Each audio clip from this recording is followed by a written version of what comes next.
Extraordinary chicken gravy recipe. Marination ಅಂತೂ ಬೇಕಾಗೇ ಇಲ್ಲ.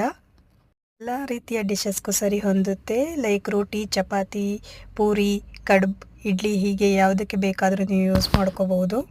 ಹಾಗೆ ಟೇಸ್ಟ್ ಕೂಡ ಮಸ್ತಾಗಿರುತ್ತಂತೆ. ಬನ್ನಿ ಹೇಗೆ ಮಾಡೋದು ಅಂತ ನೋಡೋಣ.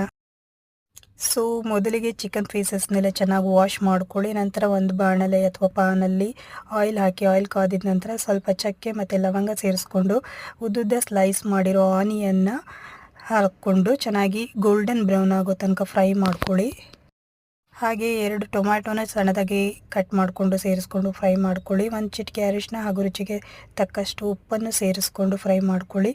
1 ಸ್ಪೂನ್ ಆಗೋಷ್ಟು ಗಿಂಜರ್ ಗಾರ್ಲಿಕ್ ಪೇಸ್ಟನ್ನು ಸಹ ಸೇರಿಸ್ಕೊಂಡು ಟೊಮ್ಯಾಟೊ ಎಲ್ಲ ಸಾಫ್ಟ್ ಆಗೋ ತನಕ ಫ್ರೈ ಮಾಡ್ಕೊಳ್ಳಿ.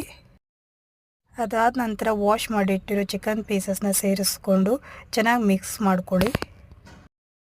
ಸೊ ನಾನು ವೆಜಿಟೇರಿಯನ್ ಆಗಿರೋದ್ರಿಂದ ಚಿಕನ್ ಅಥವಾ ನಾನ್ ವೆಜ್ ರೆಸಿಪೀಸ್ ಮಾಡಬೇಕಾದ್ರೆ ನನ್ನ ಅವಸ್ಥೆ ಹೀಗಿರುತ್ತೆ. ಗ್ಲವ್, ಮಾಸ್ಕ್ ಅಂತೂ ಮಸ್ಟ್ ಆ್ಯಂಡ್ ಶುಡ್. ನಂತರ ಒಂದು ಲಿಡ್ ಕ್ಲೋಸ್ ಮಾಡಿಕೊಂಡು ಒಂದು 10 ನಿಮಿಷ ಬೇಯಿಸ್ಕೊಳ್ಳಿ. ನೀರೇನು ಸೇರಿಸ್ಕೊಳೋದು ಬೇಕಾಗಿಲ್ಲ. ನೋಡಿ, ಚಿಕನ್ ಸಾಫ್ಟಾಗಿ ಬೆಂದಿದೆ. ನಾನಿಲ್ಲಿ ರುಚಿಗೆ ಉಪ್ಪು ಎಲ್ಲ ನಾನು ಅಂದಾಜಲ್ಲಿ ಹಾಕ್ಕೊತೀನಿ. ಸೊ ನಂತರ ಮಸಾಲ ಪೌಡರ್ ಸೇರಿಸ್ಕೊಳ್ಳಿ. ನಾನು ಮಿಕ್ಸ್ಡ್ ಮಸಾಲ ಪೌಡರ್ ಸೇರಿಸ್ಕೊಂಡಿದ್ದೀನಿ, ಮನೆಯಲ್ಲಿ ರೆಡಿ ಮಾಡಿ ಇಟ್ಕೊಂಡಿದ್ದು. ಒಂದು ಅರ್ಧ ಕಪ್ ತೆಂಗಿನ ತುರಿನ ಗ್ರೈಂಡ್ ಮಾಡಿಕೊಂಡು ತೆಂಗಿನ ಹಾಲು ಸೇರಿಸ್ಕೊಳ್ಳಿ.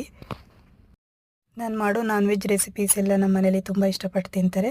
ಕೊನೆಯಲ್ಲಿ ಸಾಂಬಾರು ಸೊಪ್ಪು ಗಾರ್ನಿಷ್ ಮಾಡಿಕೊಂಡು ಮತ್ತೆ ಒಂದು 5 ನಿಮಿಷ ಲಿಡ್ ಕ್ಲೋಸ್ ಮಾಡಿಕೊಂಡು ಬೇಯಿಸ್ಕೊಳ್ಳಿ.